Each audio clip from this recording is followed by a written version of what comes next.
And good evening, good morning, good afternoon, good night, wherever you are listening to the Irv Homer program. Welcome. It is Friday, January the 16th, 2009, and time is running short, ladies and gentlemen, for the president-elect to be known as the President of the United States. And the big brouhaha, of course, is going to be between now and Tuesday of next week. And, of course, the inauguration train will be leaving Philadelphia for Washington tomorrow. President-elect Barack Obama is in Philadelphia tonight, and there will be much to do about the inauguration. Whether or not people are concerned about the amount of money that's going to be spent on this grand party, I don't know, but it seems kind of ludicrous that we're going to spend all of this money. Well, maybe it's just me, gang. Maybe it's just me. But I think that presidents should be humble at this point in their lives. To think that Barack Obama or George Bush or any of the presidents are going to be the most powerful man in the world, almost controlling the fate of 300 million people in the United States, would create a kind of a humbleness, I think, in me, and say, am I capable of handling this responsibility? And I guess I'm crazy, but I do very well in life being crazy. There are two men that have risen in the world, in our society especially, that demand and are entitled to a tremendous amount of recognition. One of them is President-elect Barack Obama, who has proven to the world and to the American people that a young African American or part African American can become the President of the United States. Qualified or not, doesn't make any difference. We have no qualifications to be the President of the United States. As far as intellect, intelligence, you can have Donald Duck be the President of the United States as long as he meets the qualifications of age and residency requirement. That's all. And he is. And he is, according to things. He was American naturalized, a natural-born citizen, 35 years of age, and resided in America for a period of 14 years. And 5 of them were after the 5 of them 10 years. 5 of them were after the age of 14. 5 of them after the age of 14. So we have President-elect Barack Obama that the world will be watching very carefully. But another man has risen with other folks, and I don't want to deny their importance in this situation. But yesterday, in New York City, once again, for some reason or other, New York City manages to get the attention of the entire world. A Airbus 310 with 145 people, I believe, on board, and 5 crew members,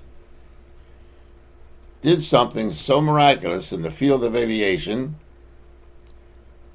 that the aeronautical engineers, the designers, pilots from around the world, the manufacturers of the Airbus, the rescue teams in New York, Coast Guard, you name it, did something so dramatic in New York City that kind of said, hey, when you know what you're doing, the disaster is minimized. And so the pilot and crew of Flight 1548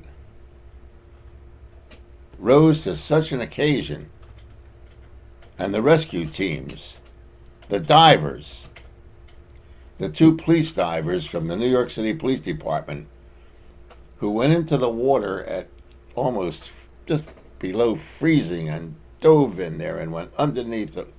It's just amazing what people do when they must arrive and arise to a certain task. And it just boggled my mind that these two men, prior to January the 20th, have managed to bring to light human qualifications when people are motivated, skilled, trained, professional. Give it whatever name you want to. And we look at ourselves and say, my God, where did these people come from?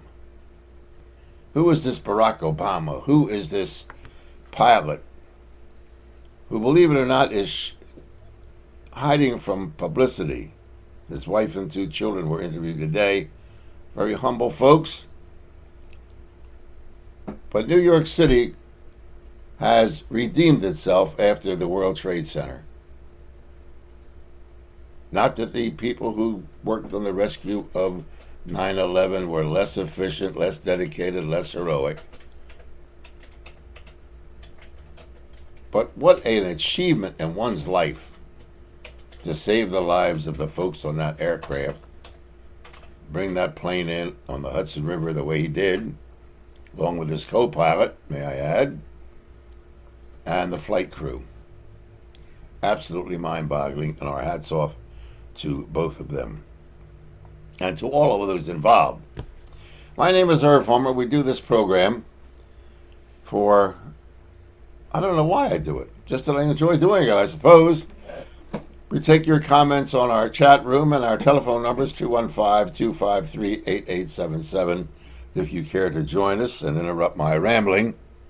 We're broadcasting from irvhomer.com, and my website is www.irvhomer.com. My email address, and folks do email me, some with constructive criticism, which is something that I welcome.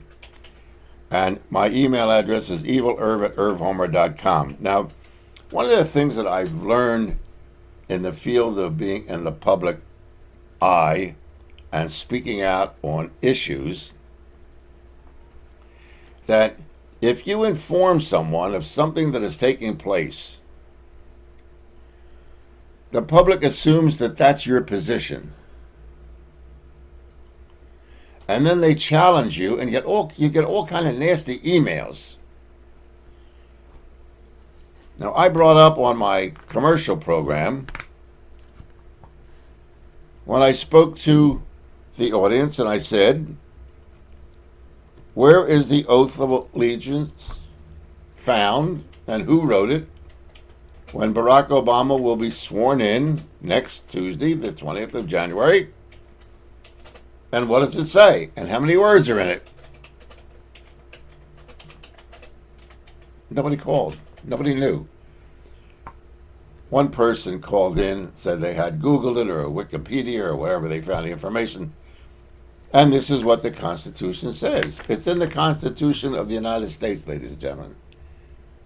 For those of you who are interested in America, it's right here in the Constitution. And it says, quote, I do solemnly swear or affirm that I will faithfully execute the office of President of the United States and will, to the best of my ability, preserve, protect, and defend the Constitution of the United States. I am making a wager, and you could start a family pool or where you work, that Barack Obama will add at the end, so help me God. Now, I hear conservatives constantly speaking about the Constitution. I hear libertarians talk about the Constitution.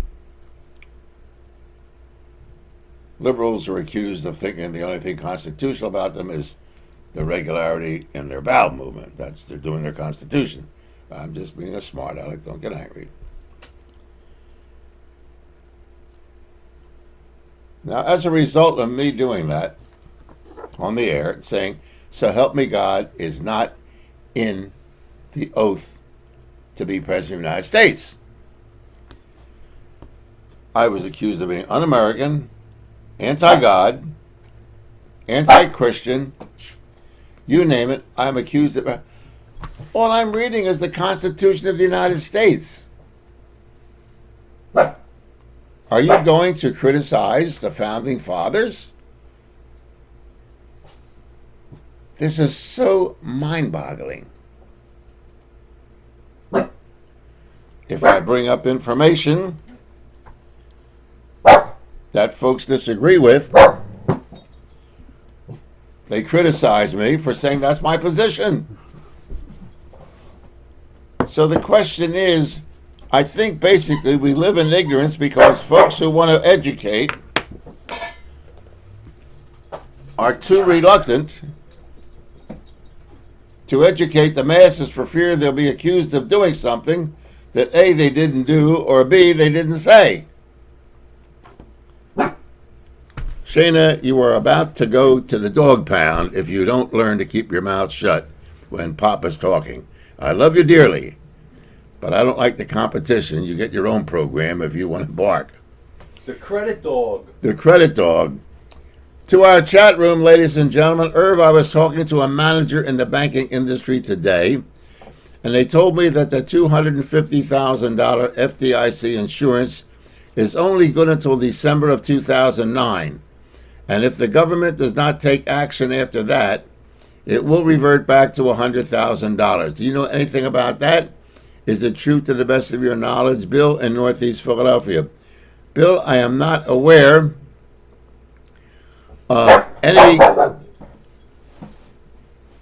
situation where the $250,000 FDIC insured of your deposits will revert back until after December 2009, if the government doesn't take action after that. There is always a possibility that at any time that the government feels, under these emergency acts that the government has been taking that I feel are totally unconstitutional, that they can revert it to $300,000 or make it $500,000 or make it $50,000. I don't know where the gentleman got the information from, but I can assure you by Monday night I will check it out and find out if it is true. Now, for those that don't know, the FDIC is the Federal Deposit Insurance Company, which is a government insurance that guarantees government deposits up to $250,000. So if anyone has any information that I'm not aware of, please feel free to get on our chat room or call us at 215-253-8877. Barack Obama at the present time is asking for an additional $350 billion because the banking industry apparently is in trouble. Circuit City today is now going defunct, and they have, I think, until 30 days? Or circuit cities around the country will be closed. Actually, they started the bankruptcy. They started the bankruptcy today of Circuit Tomorrow, they have until March 21st to be liquidated. And so tomorrow the sales at Circuit City will be going on, and I suggest if you have warranties or if you have their computer service company, they will be void. Those will be void and null. So if you have any purchases from Circuit City, we advise you to take a look and check out what type of guarantee or warranties that Circuit City has given you.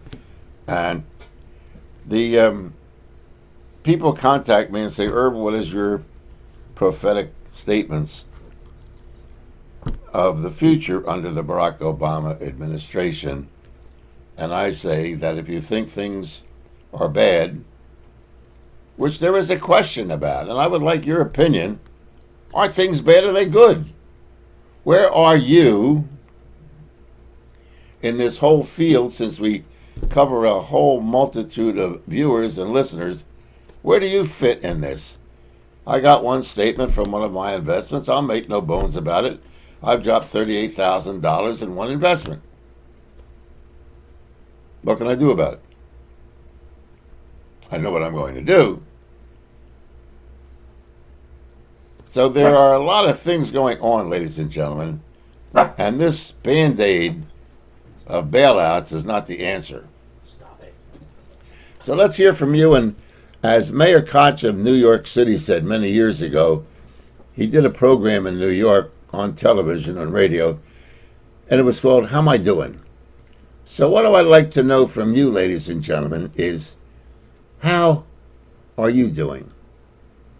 On our chat room or on our telephone at 215-253-8877. I'll more or less turn the program over to you. How are you doing personally, without getting and giving too much personal information on our chat room or on our telephone at 215-253-8877. How are you doing? Let's go to the chat room. Irv, I lost my job after 8 years. They gave no notice. 2-minute window, lost 3 weeks vacation, 5 sick days, 3 personal days, 2 goof-off days. I went through 100 fellow employees, 6 food service directors, 4 district managers. Can they do this? If yes, do they owe me money? Only if contractually they agreed to pay you the money in the event of termination of your employment. Most companies, when you go to work for them, I understand, give you an employee's handbook. And in that handbook, they spell out specifically what your obligations are and what your rights are. So I don't know under what your employee handbook said or what your contractual agreement with the company was, or whether they have without cause. Now, in my own personal experience, working in radio for some 40 years, I negotiated a contract. I didn't, but my agent did. And companies, some of the owners try to put in there, we can dismiss you without cause and give you 90 days notice. And I said, wait a minute. What do you mean you're going to dismiss me without cause? I want to know the reason that I'm being fired or dismissed after 90 days. And so they took that out of my contract, and other of my fellow broadcasters had it in their contract, and they want to know, well, I signed my contract as my business, was no one else's business. So when you are an employer, I think it's your obligation to spell out to your employees how and when they can be discharged, what they're entitled to, and you as an employee should be aware of what your work agreement is with your employer. The fact of the matter is, if you have no contract, if there is no employee workbook, yes, they can do it. And if they owe you any money as a result of not paying you for 3 weeks vacation, 5 sick days, 3 personal days, then you can go to the National Labor Relations Board, the NLRB, which is a federal agency, make an appointment with them and ask them to review your case to see if you have a case. At that point, the National Labor Relations Board will represent you against your employer. And the possibility exists that your employer is also going out of business. So my suggestion to you is, since you don't know whether or not they owe you the money or under what grounds you were dismissed or discharged, they have an office in Center City, Philadelphia for this area, the NLRB, the National Labor Relations Board. Make an appointment, show them the information you have, they will then make a determination, which is not the final say-so, because you can always engage an attorney if you feel the amount of money you lost, if he feels that he can get compensated adequately. So that is my suggestion to you. My question to the audience is right now, how are you doing? How are you doing? All right, we have a Shana. What is it with you tonight? She's not doing good. Well, you're gonna get put in the bones. You're gonna get put in the garage, young lady. Hey, Shana. You're gonna be put in the garage. That's where you're going. Our next question on the website or rather on the chat room, is, how am I doing? Well, Irv, 10 years ago, I was a millionaire. Now I am broke, and to boot, I have been gainfully employed all along the way. What the hell is going on in this country? Well, 10 years ago, you were a millionaire. What happened? I don't know. But what the hell is going on in this country? I've spelled out specifically what's wrong since 1933. And I will spell it out once again, I suppose. I can't blame you. Maybe you didn't hear the program. Maybe you're not aware. But number one, we have false currency, what is known as fiat currency in this country. And I can't impress upon you people enough that the Federal Reserve Bank is a private bank. It is not government. Private bank that has been controlling the currency of America since 1933 can do any damn thing it wants to, putting a value on the currency. It has no intrinsic value whatsoever. What the hell is going on in this country is that people have fallen victim to a hoax of counterfeit money since 1933, flooding the market with counterfeit currency, buying things with counterfeit money, which gives the folks who want to repossess those things the power to do it. There are countries in the world that have an intrinsic value to their currency, and if you buy a home and you pay for it, it can never be taken away from you. I have said for years in broadcasting, in public speaking, to financiers, to bankers, to lawyers, that in America you own nothing. Everything that you have, wealth, assets, is subject to repossession. If you don't pay the king his booty or his bounty, your car can be repossessed, your holdings can be repossessed, your jewelry can be repossessed, your assets can be repossessed, your home can be repossessed. You own nothing in America because what you have you bought with counterfeit money to begin with since 1933. Don't tell me you own your home because you have no mortgage. You don't own your home because if you don't pay your taxes, you don't pay your water bill, you don't, oh, that's just Philadelphia, they'll repossess your house and sell you out. And that is because our currency since 1933 is false currency, is false money. I heard one idiot financial person on television the other day, we're going to put in if we put in $750 billion, we're going to create inflation. No, you're not. If we put in $750 billion as the government is doing, and there's already $750 billion there, that will inflate the currency. But what the government is doing is replacing money that was created out of thin air that disappeared in thin air.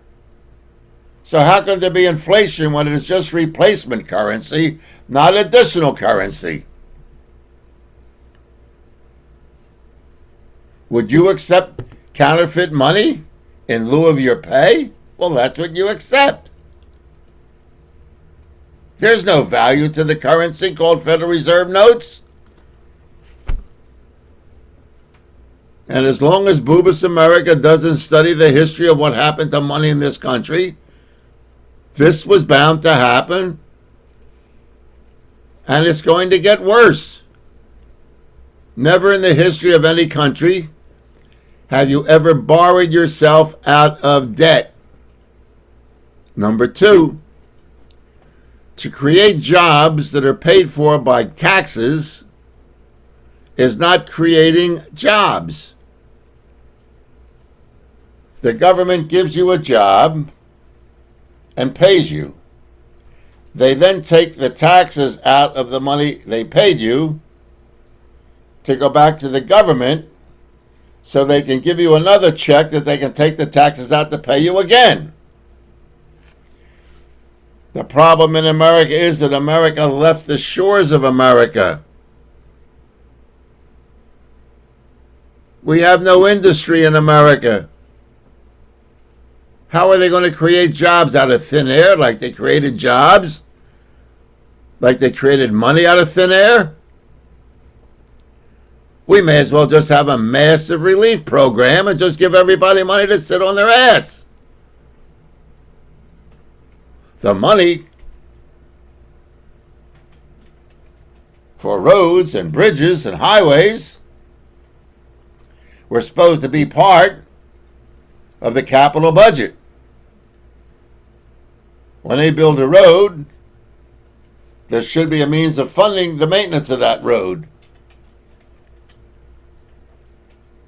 But the people in America are so damn concerned about sports and bullshit and mahjong and crap that this was bound to happen under this so-called capitalist system, which we never had to begin with.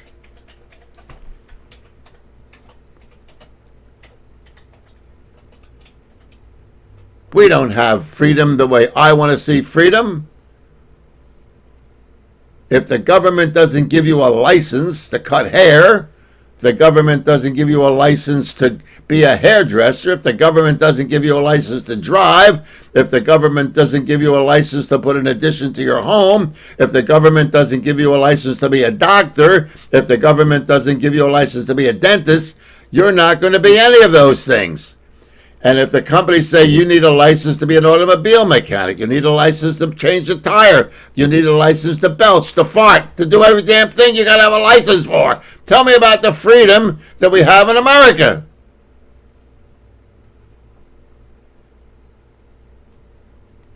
You want to know what's going on in this country?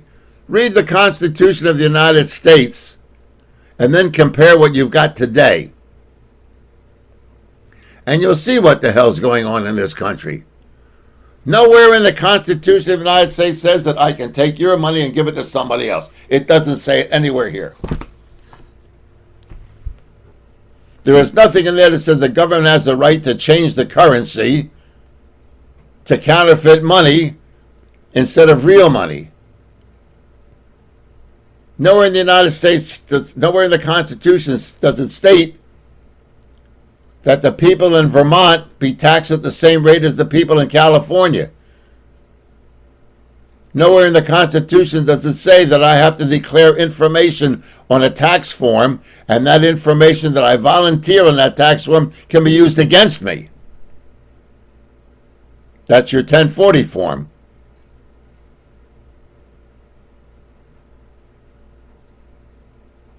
And as long as the people of the United States are willing to sit on their ass and not be concerned about the greatest document that was ever written to keep people free, you're going to see these things happen in our country. I said as a joke at a speaking engagement the other night,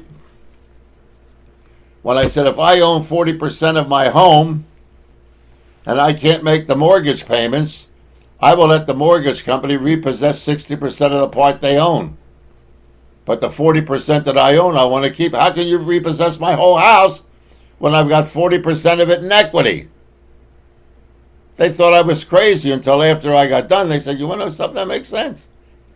How can you repossess the guy's whole house if he's got 40% of it in equity that he owns? Which goes back to proof of what I said in the beginning. You don't own anything in our country. Nothing. Everything that you have can be confiscated. So there are many things that we have. Is it still the best country in the world? Of course it is. Is it better than a country? Of course it is. Would I want to live anyplace else? No, I wouldn't.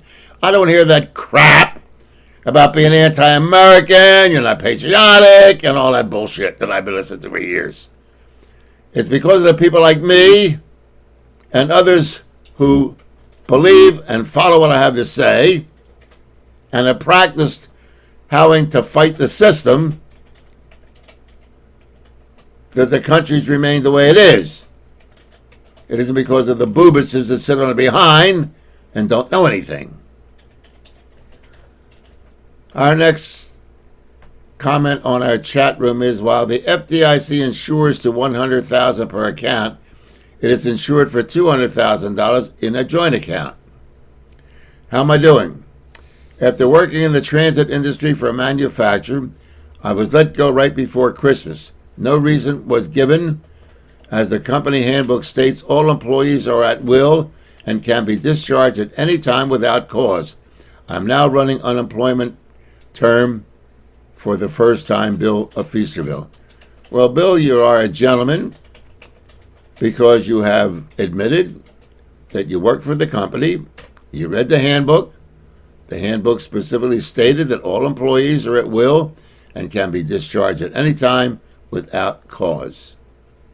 And now you're running out of unemployment for the first time. That was a risk you took, Bill, to work for a company. You knew what the rules were going in. Did you prepare for the eventuality in the case you were discharged, or did you live without a savings to back it up, is my concern. Now, at $200,000, a joint account is only insured for $100,000 or $250,000. A joint account today is still one account, even though there are both names on it. So it isn't a $500,000 FDI insured account. Bill, I think you'll find work again. Next question on our chat room. Irv, do you know if the United States government is enforcing the law that prescription drugs bought from and sent from Canada is illegal? According to an online Canadian pharmacy, it is not being enforced. My mother needs a drug that costs about $200 a month, but only about $45 in Canada, Rich in New Jersey. Rich, to the best of my knowledge, pharmaceutical companies or agents cannot import drugs from Canada.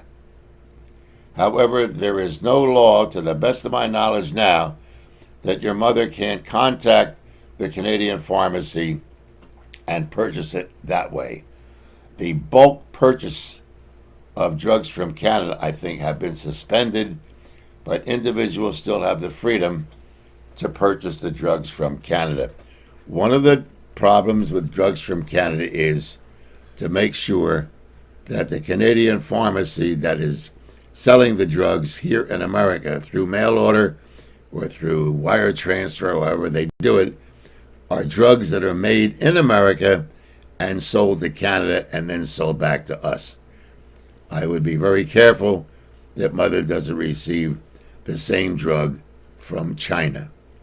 But bulk companies, I know, I had one as a client, that were purchasing in bulk from Canada are now prevented from doing it. Once again, I think individuals can still go across the Canadian border and buy drugs if they want them, or they can make individual contacts with pharmaceutical connections in Canada. Our chat room is open for your questions. Our telephone number, 215-253-8877. 215-253-8877. Irv, do you think there's been a recent shift in how people view taxation? A post office worker recently told my mom that it was her responsibility to pay taxes to give other people a leg up. Do you think this whole spread the wealth thing marks a new way to justify taxes as a moral obligation? Well, let me read this again. Do you think there's been a recent shift in how people view taxation? I don't know what type of view. Hold on.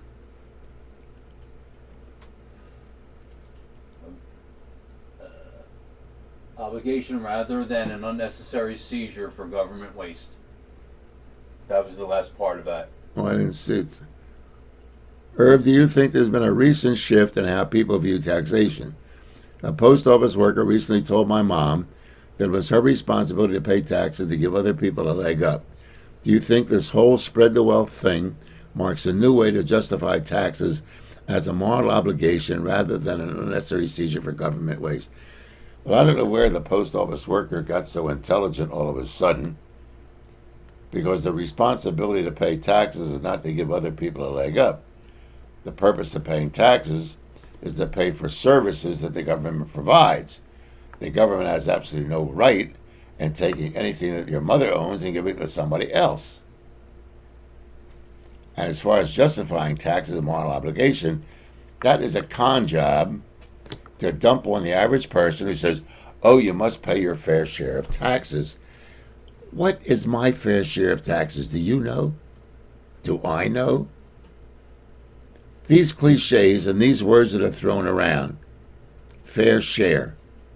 Nobody knows what their fair share of taxes are. Now, this is only on the federal level. What about the local level?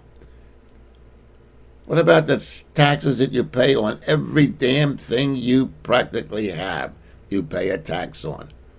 Your phone bill, your computer bill, your cable bill, your gas bill, your electric bill, your gasoline at the pump.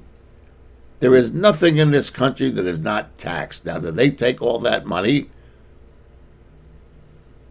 to give to somebody else as a moral obligation? We have a government that is running amok with taxation. A government that takes anything they want to at any time out of your pocket and establish loopholes. And that's another con job, loopholes.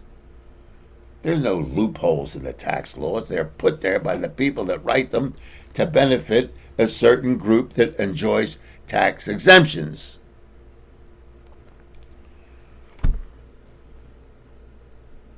So there's not unnecessary seizure for government waste. Government just wastes money, period. With the acceptance of the average boobus American. Folks, I've said a million times, if you don't know your rights, you don't have any. And the biggest problem in our free country is you have the freedom to be uninformed. You have the freedom to be stupid. You have the freedom not to know. We don't have a democracy. We have a participatory republic, which means that everybody should participate. Our telephone number is 215-253-8877. The list of things that require change. Yes, Ron. Yes, I have a question. It's kind of pertaining to the way the deed for your property is. Now, you say that you own the home, but how come on your actual deed, not your mortgage, but your deed, the legal description for your property does not say the home. It gives you the land that your house is on. Right. So, question is, do you own the house or do you own the land that the house is sitting on top of? Because if you're owning the land, then I can take the house or whatever's on there and just knock it down and rebuild it. Correct? Yes? Right. Okay, so then why is it everyone says I own the home? Because we use language as a means of deterring and not knowing what the truth is. People buy land, they don't buy the mineral rights underneath it. Right. People buy land, they don't buy the air rights above it. They own the land. However, if under public domain they discover oil on your land, you don't own the land underneath, you only own the surface land. The deeds, if you want to, could challenge it and say, look, I want a deed to the land and the home. Okay. Once I pay it off. Right, because now when they say they're going to come and repossess your home, they say, fine, take the home, but I own the land. That's right. That's a good question. Do you own, when they repossess your home, do they also get the land with it? Probably under some legal manipulation, they've incorporated the two together. You want to repossess my home? Fine, the land's mine. If you have an exclusionary clause when you buy it, maybe so. Interesting point, very interesting point. I'm Irv Homer. Our telephone number is 215-253-8877. The question that is I find interesting is the going back to the inauguration again of Barack Obama.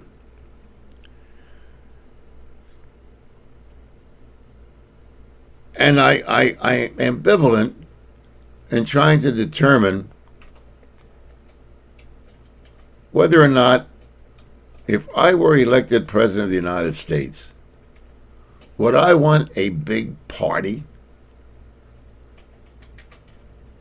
Or would I be humble in saying, the inauguration will be held on television, my immediate family and friends will be there, and that's it. Now, if you want to have a party, you can have a party. We are looking for entertainment in this country. We need Cecil B. DeMille production of the. This thing is going to be so mind-boggling. This inauguration of this president is going to be so dramatic, so crazy, with American flags and bands and people and drunks. Maybe I'm just getting too old to enjoy the celebration of an inauguration. But I would like to know your comments. Is this the time for frivolity? Is this the time for spending millions of dollars in police overtime, street cleaning, partying, hotels having balls and banquets and fancy gowns and tuxedos and limousines? My question is, am I getting too old? Am I getting too old for this? Let's go to the telephone and welcome our caller. Good afternoon, good evening, or how are you? Good afternoon, Irv, or good evening. This is Jim from Hatfield. Hello, Jim. No, I think we should be in an austerity program. I mean, since we're in such bad shape financial, I think all these bills ought to be cut out. And a lot of people are expecting a lot from Obama. I mean, it's like the second coming. He's only a man, and he can only do so much. You know, he's not Superman.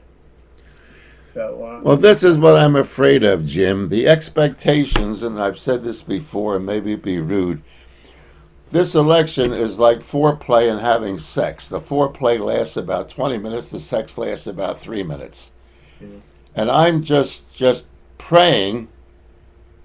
Well, I don't pray. I leave God alone. He's got a war to worry about in Afghanistan and Iraq.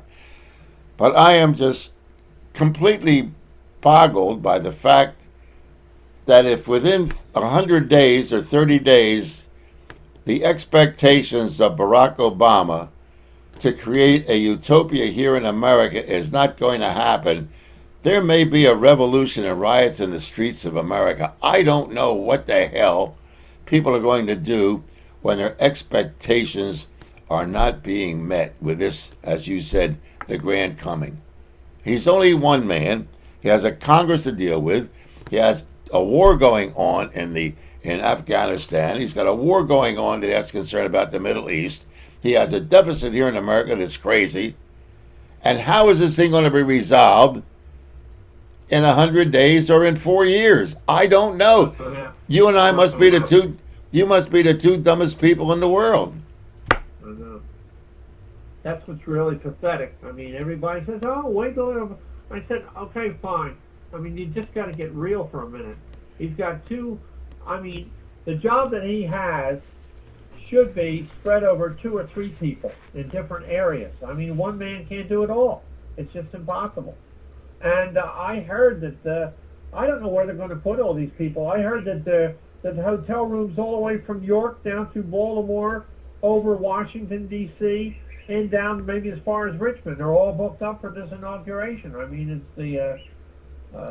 My question is why? I don't know why. I can't figure it out. It boggles my mind. Jim, thanks so much for participating. Thank you, Irv, and have a great evening. Same to you, my friend. On our chat room there, it says, Irv, I have a friend who recently bought land upstate. His wife was savvy enough to also get the mineral rights. Subsequently, the gas company purchased the right to search for gas under his property for $100,000, and if they find enough gas, he will get more. Very, very good decision that his wife made. Land upstate, right now, a lot of folks in the New York area, the New York border between Pennsylvania and New York, a lot of folks up there own their land, but they never, in searching the deed, found out that they do not own the mineral rights under the land. And under the right of eminent domain, they automatically give up the right. They still own the land, but the oil and the gas exploration companies can go up there and dig for oil and dig for gas, and they receive nothing but the superficial money that they receive for the exploration. Maybe pay them $200 a month to put a gas line in. But if you buy land anywhere and hold it as an investment or anticipating building a home, make sure you own the mineral rights under the land. And I think in some states there is an air rights for so many feet up. And that will prevent putting in an airport up the road someplace in which they can use your property air rights as a landing pattern. So a word to the wise is sufficient. Hopefully next week we will have on the program a mortgage expert to explain to us what's going on.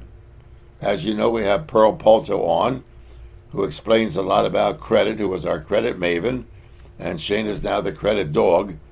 But we will have John McCarthy on, who I had the pleasure of speaking with last night, and John will be coming on, taking your questions and comments on the current mortgage market. Does it pay you to refinance? What about first-time home buyers? What about purchasing a foreclosure home from a bank? He'll answer all those questions for you. That'll probably be tentatively for next Wednesday night. Our telephone number, 215-253-8877. So the question I'm posing, how are you doing? So far, we've had a couple of folks who have lost their jobs, some with an employee workbook, some without. Now, when you work for a company, and what has to be changed in America is the attitude that you have a confrontational situation. You have an adversary position between the employee, the employer, and also the union sometimes. We must change the policy in America, which is going to be extremely difficult to do, but with proper education and proper realization, you can suddenly develop a society that says, hey, the employer is entitled to a fair profit on his investment, on his work, on his creativeness, his ability to create these jobs. By the same token, the employee must have a certain amount of respect for the employer who has a vested interest in risking his money, being an administrator, and there should be a mutual respect between the employee and the employer. And if there is union negotiations, bring the union into it too. We can no longer suffer because of international competition, the adversary posture that we have in America between employees and employers and union participation.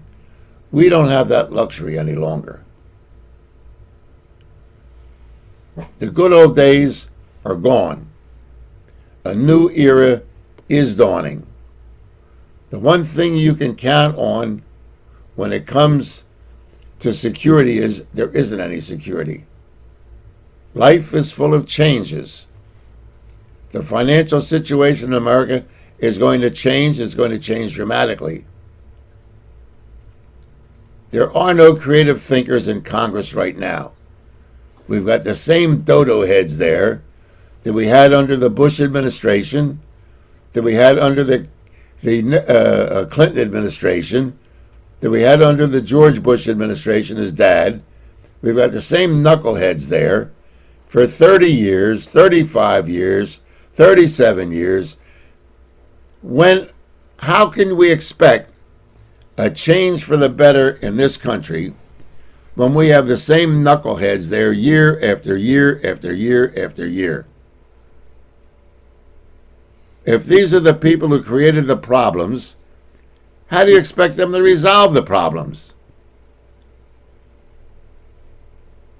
Why would we constantly re-elect the same old knuckleheads who have brought this country to the brink of financial disaster,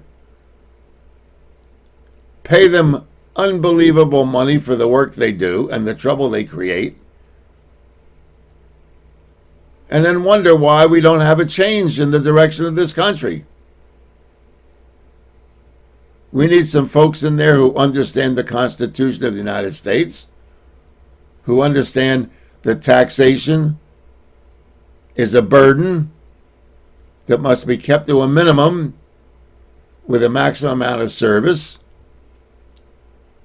that when it says you're a public servant, you are a public servant. It doesn't say you are a public boss.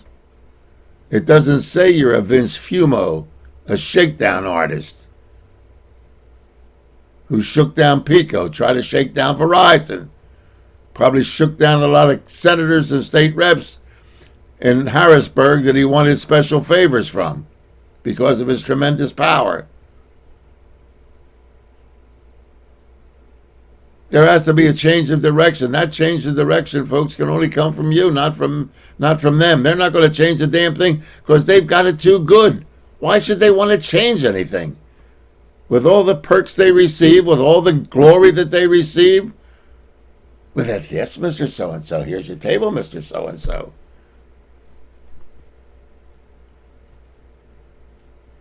We've got to get back to where they are public servants. And that's what they are, public servants.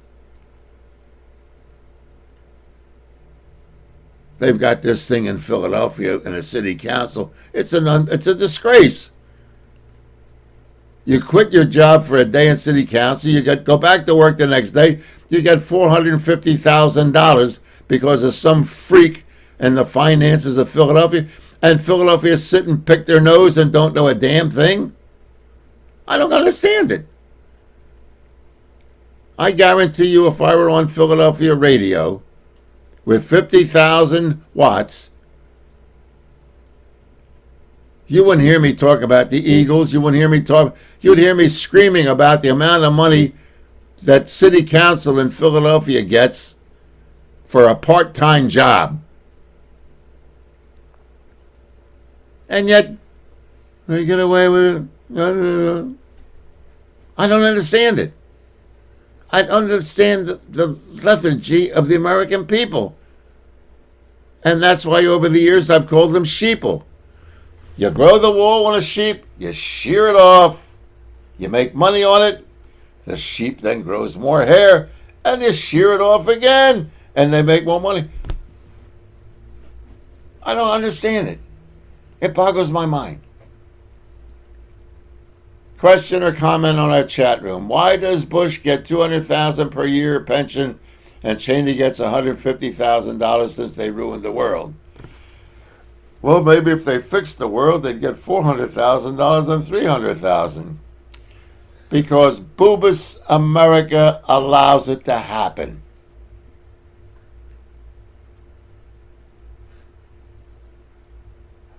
That's why it happens. When we, the people, take control of the country once again, through this contract here that we have, this type of abuse will stop. If you would want to, get in touch with the superintendent of documents in Washington, D.C., and tell him you want a list of information. And it costs about it used to be $4 or $6. Gives you all the information about what goes on in Washington.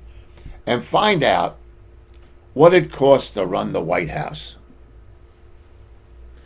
I hear people bitching and complaining about the cost of the Queen of England and how much it costs to run, Edinburgh Castle, how much it costs to run.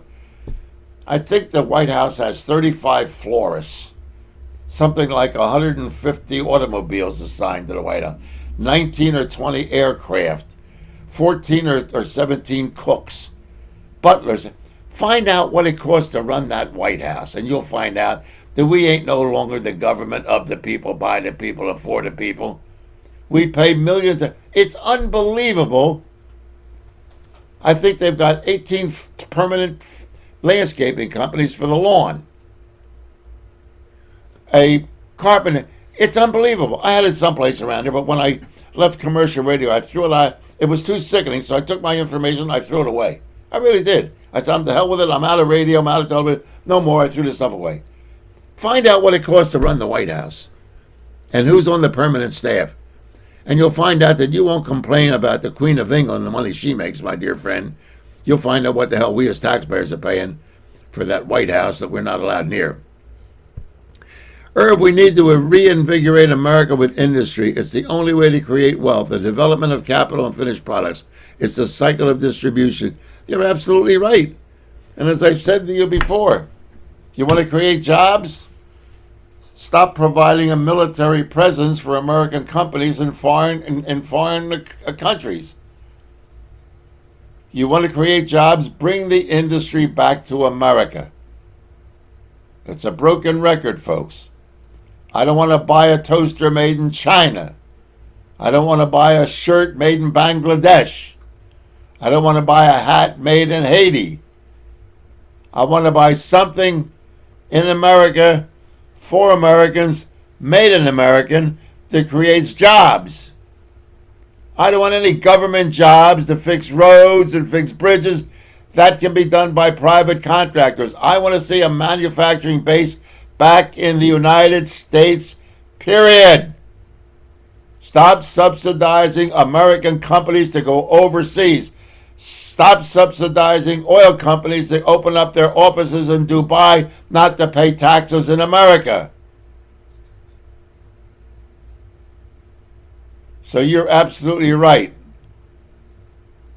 The only way to create jobs in America is to bring the industry back to this country.